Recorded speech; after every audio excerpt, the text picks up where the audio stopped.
para mas diretso. Lalagay mo ng bara sa ibabaw para hagudin nyo ng ganyan.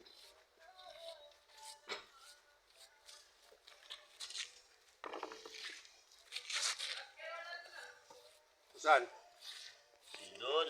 Ay, baka bumili ata. Bumili nga pala ng ano. Ano pinili? Yung... Joy.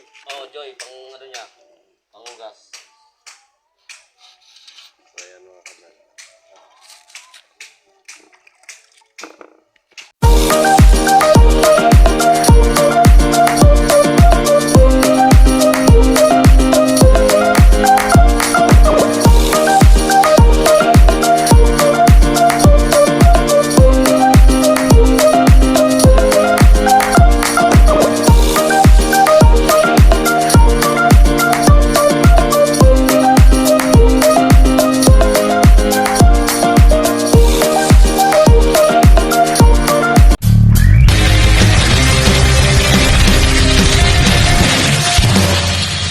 So ayun mga kabrad, ngayon meron naman tayong bagong tip para dun sa paggawa ng kanto ng pasimano ng bintana. Napakasimple lang, napaka-basic, pero napakahalaga mga kabrad. Lalo na pag magpapagawa kayo ng bahay, kahit yung bahay nyo maliit lang, pero pagka maayos ang pagkakagawa, nakakatuwa yan mga kabrad. Kaya tingnan nyo mga kabrad ha, yung ating tip. O mga kabrad, ito naman yung isang pamamaraan natin ng para maging maayos at maganda yung kanto ng ating mga bintana, yung mga pasimano. Ganyan yung diskarte mga kabrad. Yan. Ginagamitan ng bara. Aluminum na 1x2. Post yan, no? Nakikita nyo mga kabrad yung paano yung ginagawa yan. Nakatama dito mga kabrad yan. Dito. Ito yung mga kabrad dyan kung paano kaganda ang kanto niyan pag natapos. Dito ganun din mga kabrad yan. Kahit kanal yan, pagbutihin mo. Pagbutihin mo. Hindi porky kanal. Shout out. Hindi porky kanal, gagawin mo ng mukhang kanal yan.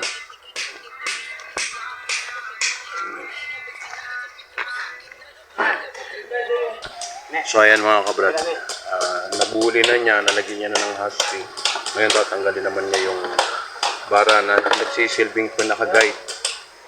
Yan mga kabrad. Nasa yun ang pong.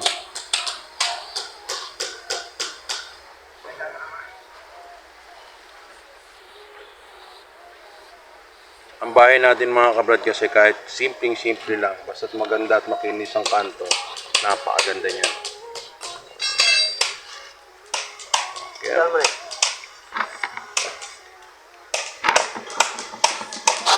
yan. So ayan mga kabrad, yan yung magiging resulta ng ating pagkaka-finish niyan. Maganda. Yan. Diretso. Tapos may husky. Tapos re-retouch na lang niya ngayon ng ano yan. Gamit niya yung redelitang rubber pa rin, rubber. Huwag kayong gagamit mga kabrad yan ng ano yung modelang kahoy. Kailangan niya rubber. Para makuha niya yung ganyang linis.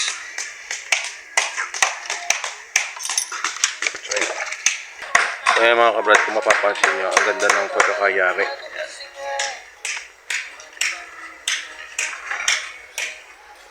Habang yung kabila na mga kabrad, pinalayout natin dito kay kapatid na kulot.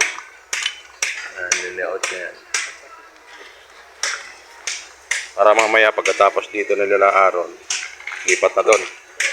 So ito naman din yung proseso na ginagawa kung paano. Kaya kamukha yung ginagawa ni paring Marlon.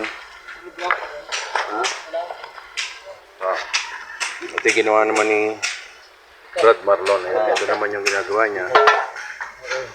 Lalagyan ng clamp. Kung wala kayong katuwang, gamitan nyo ng clamp.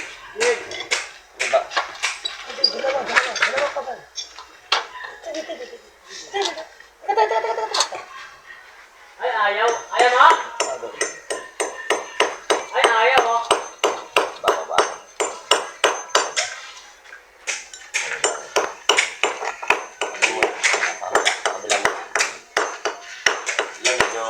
lalagyan ng bara, importante mga kabrad, meron kayong aluminum na bara na ganyan para mas makinis at diretso yung inyong magiging kanto.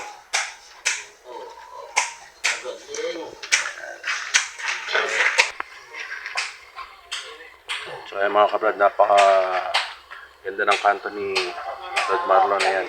Ang bahay mga kabrad, kahit simple, parang kwadrado lang siya. Pero kung maganda yung pagkakakanto ng bawat corner o pasimano ng bahay, napakaganda ng mga kabrad. Lulutang ang ganda nun, lalo na pag napinturahan.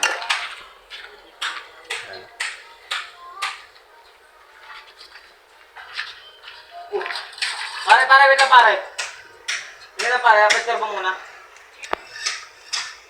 So, nililayout naman ni Leadman lot kulot yung ating susunod na papalitadaan. Ito nga. Kailangan parehas yung pasimano nyo dyan mga kabrad. Anong sukat niyan, Brad? Yung lapad na Dapat niyan. 17. Ay, 15. Ha? 15 kasi Ilan? 15. 15 cm. O, kailangan yan mga kabrad. Kung 15 cm yung dito, doon sa dulo, 15 cm din.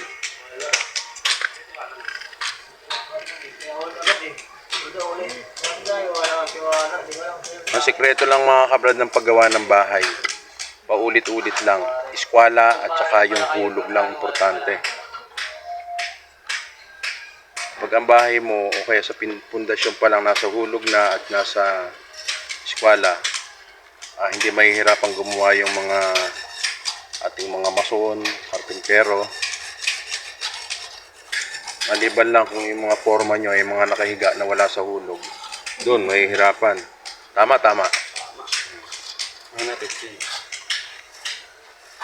Kaya importante mga kabrad, eskwala at saka hulog. Yan ang napaka-importanting gamit natin sa ating construction. Yung iba ang ginagawa, tinatamad, pinasosobrahan sa hulog. Yan, nawawala sa hulog.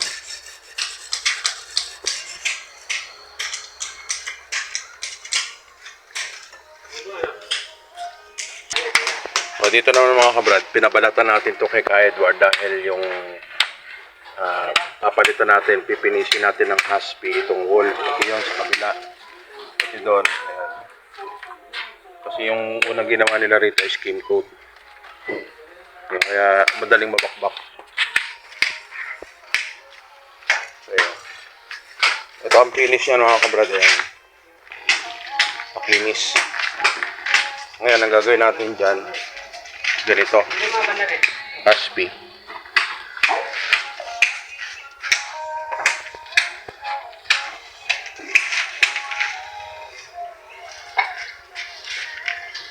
Ganyan lang mga kabrad, sikreto niyan. Ayan. Ang puhunan nyo lang mga kabrad dito, matyaga lang.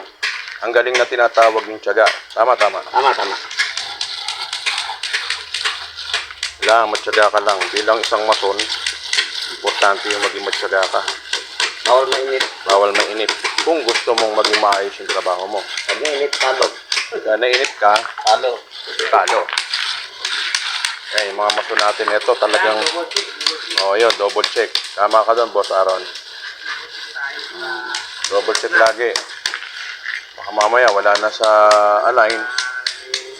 Lalo na pag gaganitong dalawa yung mason sa isang kanto, kailangan nagpupunahan, nagtitinginan, wag yung minsan nagpapaanuhan yung karerahan. Ako mas magaling. Hindi yun. Hindi tama yun mga kabrad. Dapat tulungan. Yan. Yung pa-impression, mali yun. May impression nyo ang may-ari o yung contractor pag magaganda yung mga gawa nyo. Yan. So ito nga pala mga kabrad, ito yung ginamit natin dito, una yung magaspang. Ngayon papatungan naman yan ng pino yan, para mas maganda at saka kung bakit nabubuo yung kanto ng magandang kamukha nito. Ayan. Dahil ginagamitan natin sila ng pino. Ibig sabihin ng pino, yung ginagawa natin pambistay dito, yung una ginagamit 1/4 Yung pambistayan. Yun naman susunod naman, yung mga screen ng bintana. Yung, o kaya kulambo kung meron kayo. Maganda yan, magandang pang kanto. Yan, pinatungan niya ngayon ng maspino. Binuli mo na niya to. Tsaka ngayon papatungan niya ng maspino.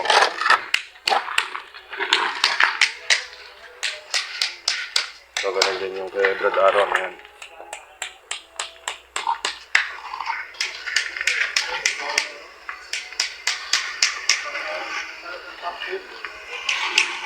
So, dito naman meron tayong bagong amply na mason.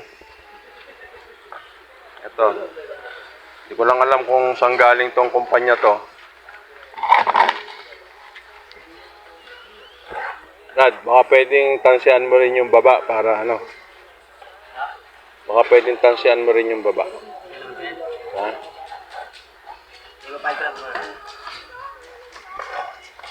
Pero ang gagawin mo, kanto muna. Pwede. Diba? Kanto muna. Huwag mo munang isagad. Para pag nag-ano ka doon, meron kang barahan dito sa taas. Diba? Tama ba yung sinabi ng paruno? Good. Good. Wala. Dito naman mga kabrad, sa ginagawa naman ng ating isang mason dito ay dalawang mason. Ito naman, ang finish naman natin dito is tiles. Kaya hindi natin kailangan tong bulihin pa or kiskisin. Dahil ito tiles naman. Ang ano na lang dyan, pagkabara niya, yun, okay na yun. Para yung tiles, mas kapit na kapit. Palit putulin nyo na rin itong ano, ha? Yung bakal. Huwag yan ang ano. So, ayan mga kabrad. Tiles ang finish natin dyan. 1 meter by 20 cm. Pero matatagalan pa to. Yun lang preparasyon natin mga kabrad, wrap sa wrapping. Kasi ang finish ng tiles 1 meter. Kaya ipipinish natin ang kumbaga yung pinaka-rough niya is 97 para may allowance yung tiles sa kabila. Ilalagay dito wood series mga kabrad.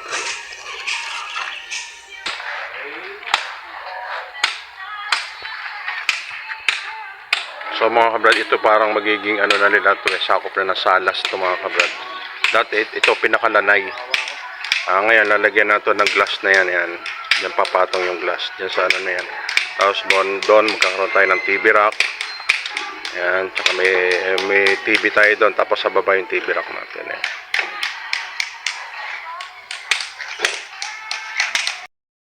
So ayan na mga kabrad. Ang finish ng ating mga poging mason. Ayan. Ay siya, may vape pa rito ah. Ito, pina-plug niya. Ano ba ang title niyan? Geek bar. Geek bar. Ayan, ito mga kabrad. Napansin nyo yung ating kanto. Napakakinis. So, ayan.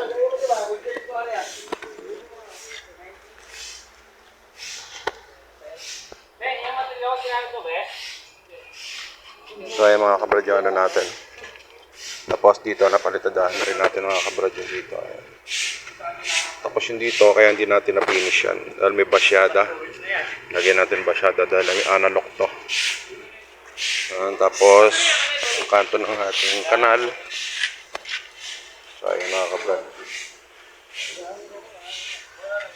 Saka itong ating pan-tiles cladding natin. Ito, okay na rin.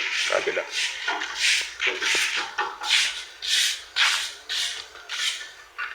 So, ayun. Kaya mga magaspang yung mga kabrad dahil yan tatiles naman yung paikot. Naka-wood series yan mga kabrad. So yan mga kabrad, yung finish ng ating pasimano.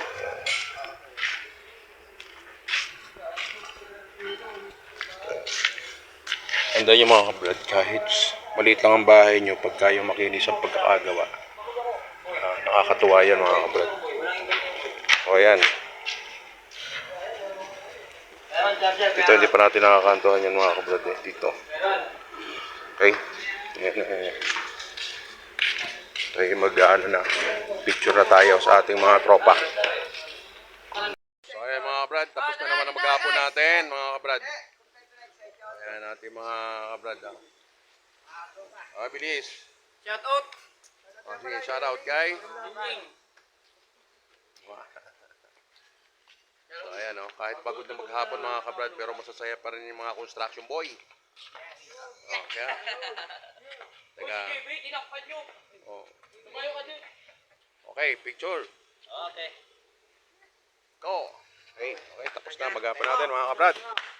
Maraming salamat po at God bless po sa atin lahat. Good morning, good morning!